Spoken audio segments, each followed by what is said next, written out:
Today on Design, Build, and Fix, Episode 2, Main Floor Installation. In this video, we're going to show you the math behind laying out your floor, how to stay away from common pattern problems when putting your floor down, how to cut your flooring, and most importantly, how to use the pneumatic stapler to put this hardwood flooring down. Now, if you didn't watch episode number 1, which is the preparation video, click the link down below in the description. That'll take you back to the first video. But if you already watched that one, let's jump right into this one right now.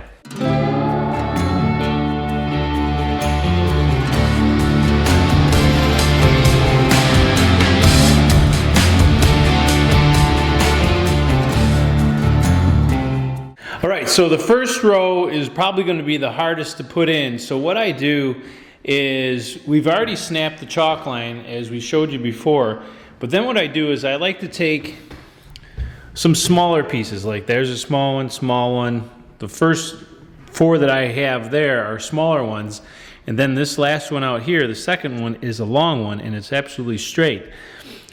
So what I like to do, and I know there's floor registers in here, but I just have them positioned here to get things in the right spot to get this first one done right. I know that this came out 3.5 inches, so I get it at 3.5 inches. Get the next one in line, and what I'm doing is when I get these in line, I want this top corner to line up exactly with that line down there. It's going to be relatively close. Once we have those in line, then I attach this to it and squeeze it and move it back and forth to get it to exactly where I want it to be. Then what happens down here is this first row cannot be nailed in with the regular flooring nailer. It has to be done with brad nails through a brad nailer. I usually use about 1.5 inch to 2 inch nail, and what we're going to do is nail it right here at the back along there, and then we're going to toe nail it through here. And what I've done to keep it exactly where it's supposed to be against the wall, I put some shims, and I'm going to nail it top down first and then brad nail it in. You're going to have to do that for the whole first row all the way down, because then you can actually put the second row on and use our flooring nailer. So let's go ahead and get this first one nailed.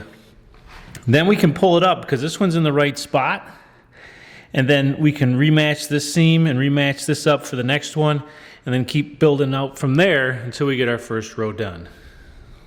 All right, so the floor that we're putting down is Brazilian cherry hardwood flooring, and it is extremely hard. It's much harder than any of the domestic hardwoods that we have here in the United States. And as you can see, my brad nailer does not penetrate it. It only binds the nails up. So we're going to have to go to plan B. I've had success before in the past doing it this way, but for some reason this might be I don't know, I did this a few years back for the other hardwood flooring. It worked fine, but this brad nailer is just not going to cut it. So what I'm going to have to do is pre-drill and then countersink the nails that we pound them in with for this first row. Not a big deal. We'll just get it done. Okay, so what we're going to do is put in these 4D 1.5" bright finishing nails, and what we're going to do is pre-drill. And what you want to do is to make sure that the nail is the same size diameter as the drill bit, and then the head will just hold it tight. So over here you can see that I left the nails in. I am just going to drill these down, and no big deal, because we're going to have 1/2 inch plus another 1/2 inch, so if I'm a little bit further away from the wall, it's not a big deal.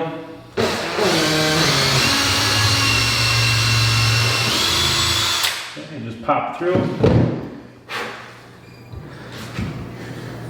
Take my nail.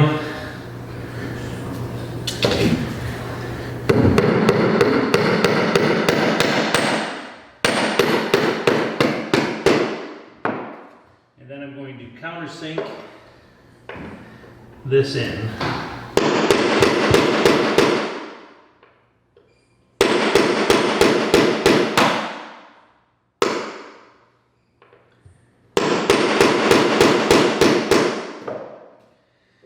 All right, that's about the best we're going to get. So I'm going to come over here and do the exact same thing over on this side. All right, so we're still in good shape.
Okay, so now what we have to do is break those off, and we're going to continue that process.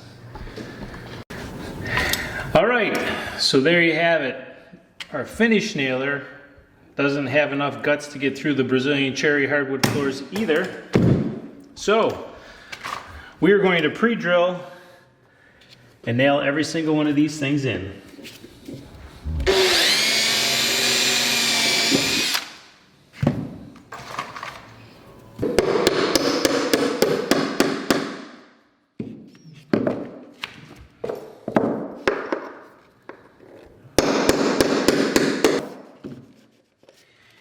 So the big thing is make sure you stop hammering before the nail gets past that point, or you're going to dent your side.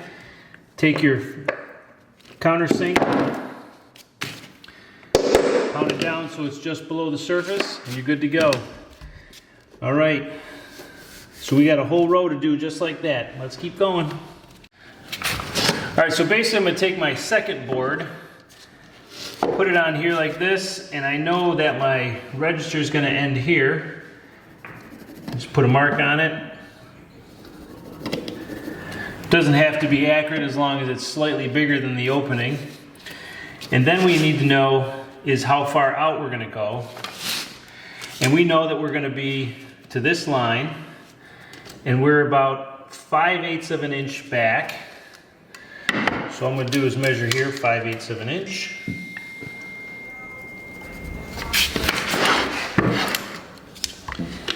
And 5/8 of an inch here. And then either with a straight edge or your finger, just darken that line. And it's going to be kind of hard to see because of the finish that's on it. But we should be good. All right, now what we're going to do is we have to get this thing square.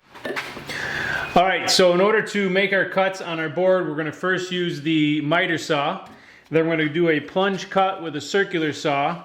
And once those two cuts are done, we're going to clean up the corners with our jigsaw. So let's show you how we do that. So now that we have our board marked where it's supposed to be, we have to finish our lines. Just put a speed square on there. Draw your line to where it's going to end on both sides.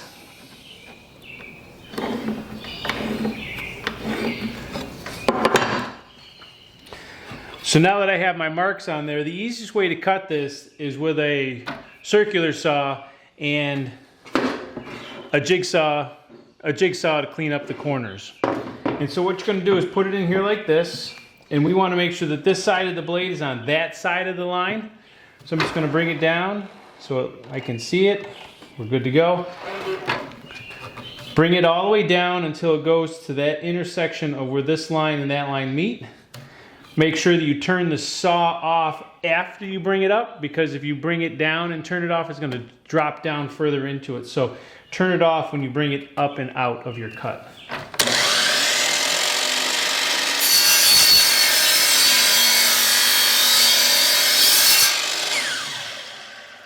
All right, so that one cut is done. Now I'm going to move over here to the other one. Now I want this side of the blade to be on that side of the line because we want the inside of it gone.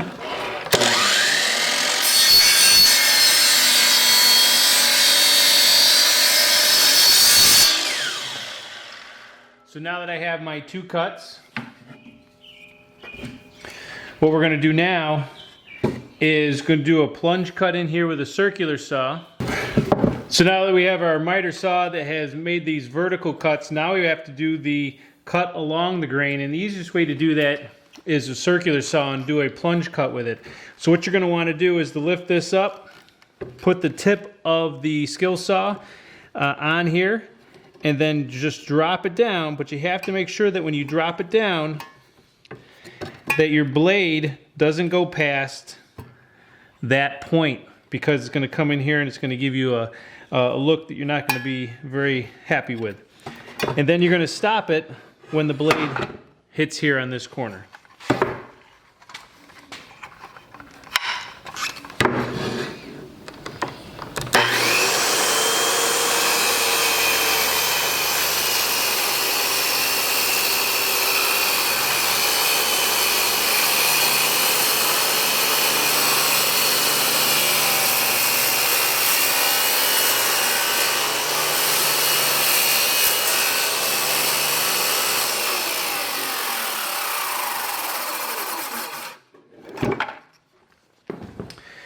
All right, so now that that cut is done, we have the part on the back to be cut up. We'll clean it up with the jigsaw.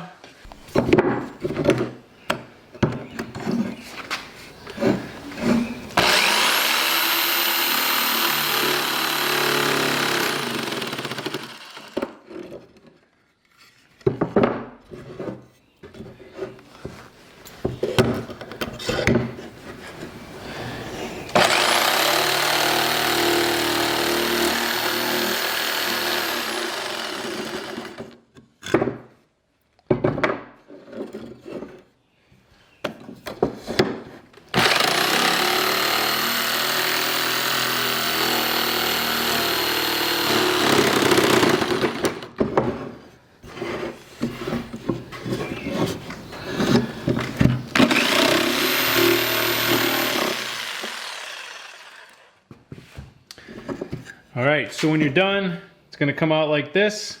If you want to get in here and clean these up a little bit more with the jigsaw, you can. I'm not going to be too concerned with it because we have a heat register that's going to go over the top of it. All right, so there's the piece that we just cut. And what I did is I took a smaller board here and I put it against the board that's already in, because we know this is perfectly straight and we want to get this to be perfectly straight too. So I put this one on. It's just temporary there. Snug this in so it's nice and tight on our ends. I'm going to pre-drill through the tops, countersink through here, and then pull this off and do the one over here. I'm going to make sure I nail right on the edge of both sides.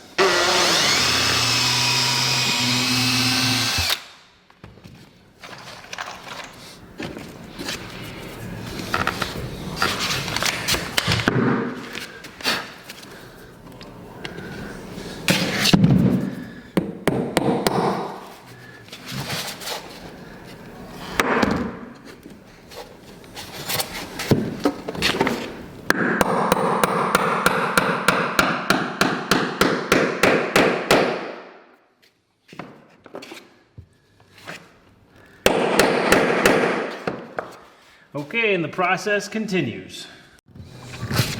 All right, so I'm using my pry bar to make sure it stays exactly where I want it to be.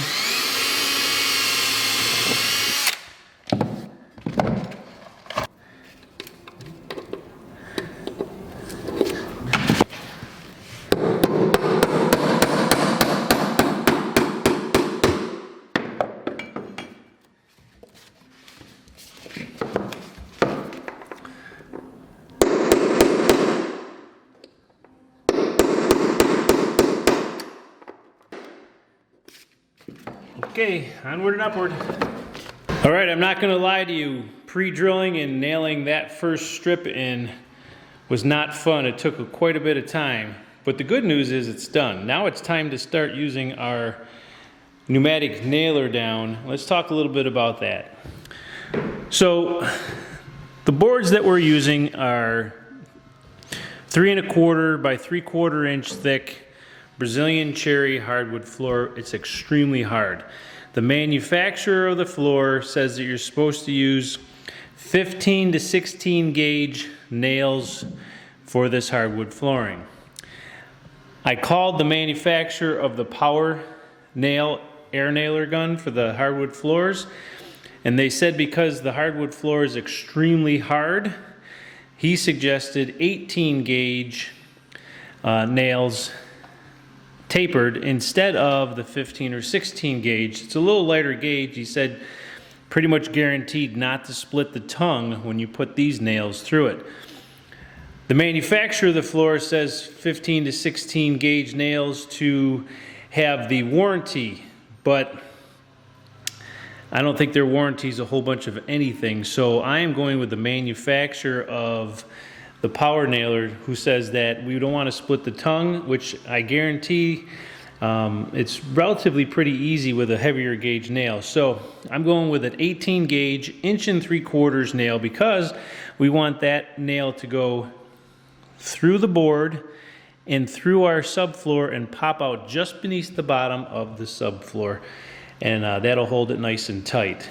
All right, so what you're going to know about this, there is a safety here that has to be triggered in order for that to work. We have a mallet, and this mallet is dual purpose. It allows us to smack the end of this to release the trigger to send the nail in. It does a couple things. The hammer, by hitting this, pushes the board against the other one, holding that seam nice and tight. As you can see, we've already done one. Came out very, very nice. You're going to find in here that there is the nail for it. It's nice and smooth, and it's nice and tight. So by driving that hammer into the nailer, it pushes the board against it, then it releases the trigger to shoot the nail in and hold it nice and tight. Now this hammer has two functions. One, hit the end, and secondly, it's going to allow you to smash the side of the board and get that nice and tight before you put the nails in. And that's what you're going to want to do, is to tighten those things up first before the nailer actually puts the nail in. Okay, now the next thing is, on our first row, we wanted to make sure that where we cut this out, we wanted to have a board that spanned all the way across it, and we did. And it ended up right here. Now the next thing you have to be careful of is you don't want to get your end of this one too close to this one.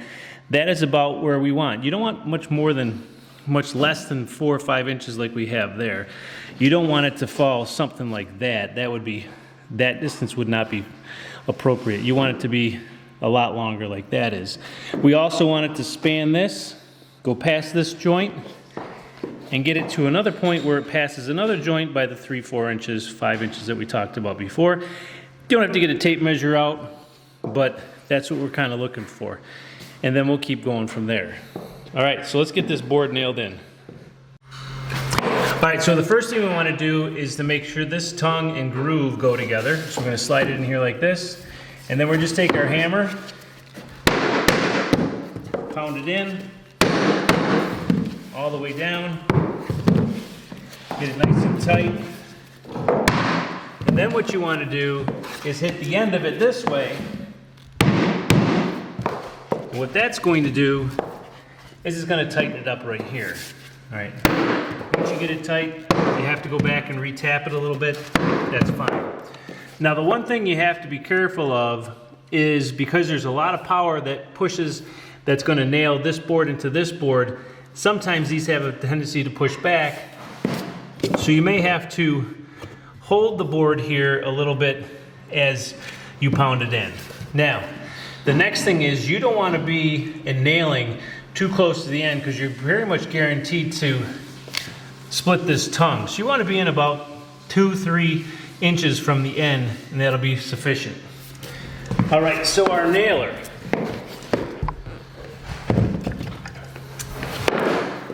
A nailer has the lip to it, so this is going to sit on the hardwood floor, so that's going to not scuff it up, and then this edge right here is going to rest right on our edge right there. Push it in here like this, get it nice and tight. Now you don't want it to be crooked. You want it to be nice and flat. And then make sure, if you have somebody help you, lift this up a little bit to keep it in the right spot. All right, making sure that you're not about 3 or 4 inches away from the end. Pull up on the trigger, give it a smack, and you'll see that that nail's been driven in nice and tight. You're going to go about every 12 inches or 16 inches on center, so to speak. Now the only thing is, because we want to make sure that this is nice and tight, because we have underneath this board, remember we have that opening. We want to nail that here. And you also want to nail it right here to give that board as enough support as possible.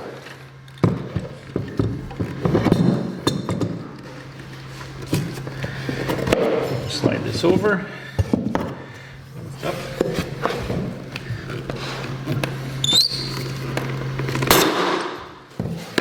Come over on this side. Do the same exact thing. Keeping in mind, over here. See if you can get in there like that. There we go. All right, now what you want to make sure, nice and flat, pull up on the safety, and away you go.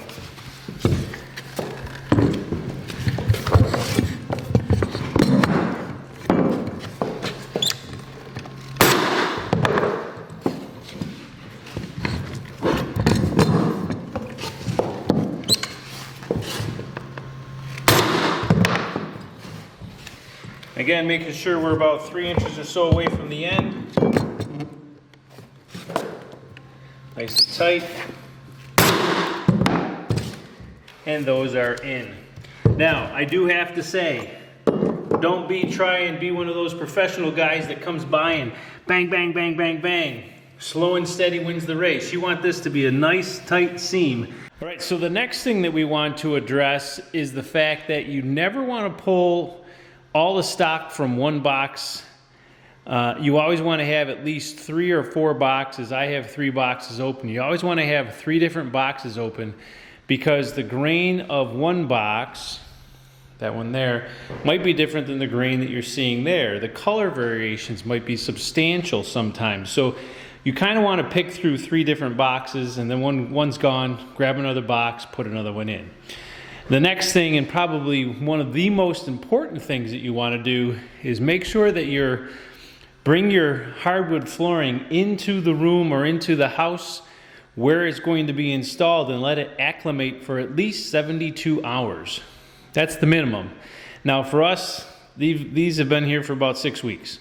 A lot of things on my to-do list, but it's been well acclimated. If you don't let it acclimate, it's going to shrink or swell based on the relative humidity in the room where it was. Because if it was stored in your garage, or it was stored in the warehouse, and you got it from the warehouse and they brought it right here to where it's being installed, it's going to have 2 different humidity levels, and it's going to expand or contract based on the relative humidity in the room that it's actually going. So let it set for at least 72 hours before you even think about putting it down. All right, so now that we have the first 2 rows done, now it's time to address the layout issue for the main field of our hardwood flooring. One of the things that you want to stay away from is any type of pattern. So for instance, in this instance, we have a step pattern. You do not want to have a step pattern, because you're going to be able to see that on the floor. The other thing you don't want to do is have an H pattern. So that means you have one here, one goes back, one goes forward, gives you the sign of an H. That's not what you want, okay? You want to make sure that you do this so that it's staggered and it has no pattern. So for instance, we take a look at this section right here. We have a seam here and a seam here. If I were to put this one on like this, that's going to give me an H pattern. We don't want an H pattern. We also don't want to do a step pattern, because that would give us our step. What we want to do is to come in with another board that's going to be considerably longer, so to speak. Notice we have a seam way back here. We have the seam over here, and we have a seam and a seam. Is this really an H? Well, we have part of it here and then a bigger part here. So it's really not considered an H. It's going to stagger those joints. And that's what we want to do throughout the whole main field of putting this thing in. So another thing we want to do is, let's say for example we have a board there and a board here. Now let's put it down here so it's not in an H pattern. If you have two shorter boards like this, you're going to want to take a longer board that's going to span both of those small boards. So you want to put in those longer boards with the shorter boards to help hold those shorter boards a little bit straighter. So you're going to want to make sure that you stay away from any type of pattern when it comes to installing your hardwood floor. All right, so one of the things that I like to do is pre-space out and select the boards where I want them to go for the next row. It's a little bit faster, a little bit easier to make sure that our joints are coming out like we want them to come out, so we don't have any step pattern or H pattern, and it gives us the ability to see what it's going to look like before we actually put it down. And it saves you a bit of time. Now, if you're working with somebody, they could do 1, 2, or 3 rows, giving you enough space to hammer everything in. So for instance, they put another row out here and another one out here, and then all they have to do is lay the boards out, and then you have the other person pounding them things in.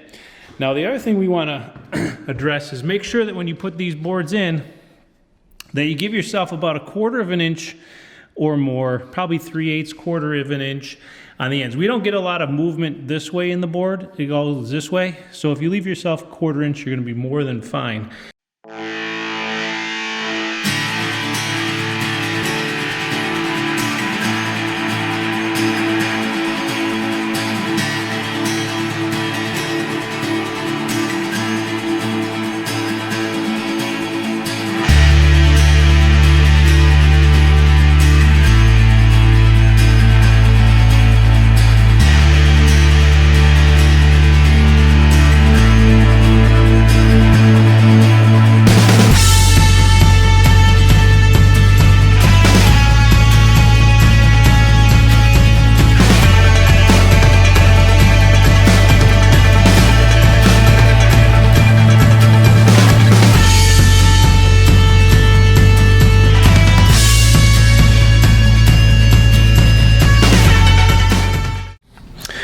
So to make the cut for the last board in our line, you can't just put it up here like this and mark it here, because you actually need the groove part of it. So what you're going to do is spin it around this way, line it up against the wall so it's about 1/4 of an inch out, then come down here, and then what you're going to do is mark it right on this mark and put it on the tongue or put it on the face.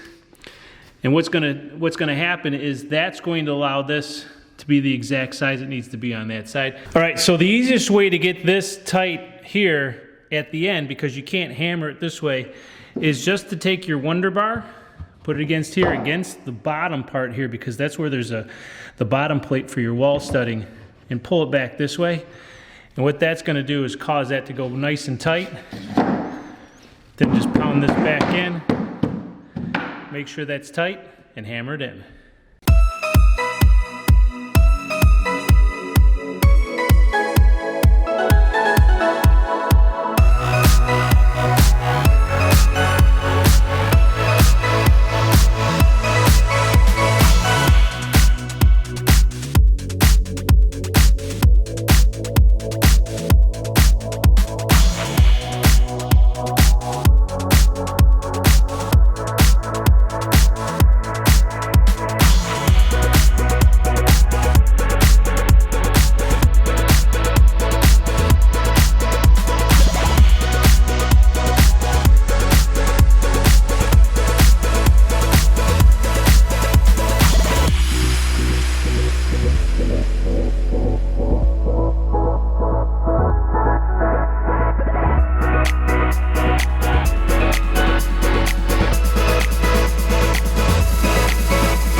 So at this point in time, we're pretty close to getting to the edge of the step and our tile. I have to put down some more underlayment here first.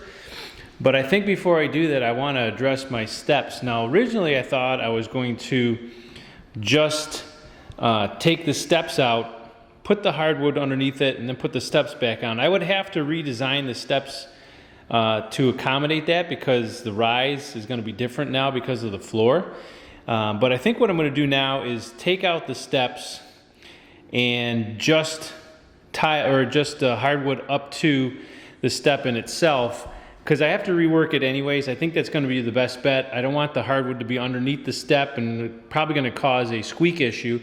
So I'm just going to remove this step, hardwood up to the line that I drew around it, of course leaving my expansion joint, and we'll deal with it after the fact, and then I can keep going.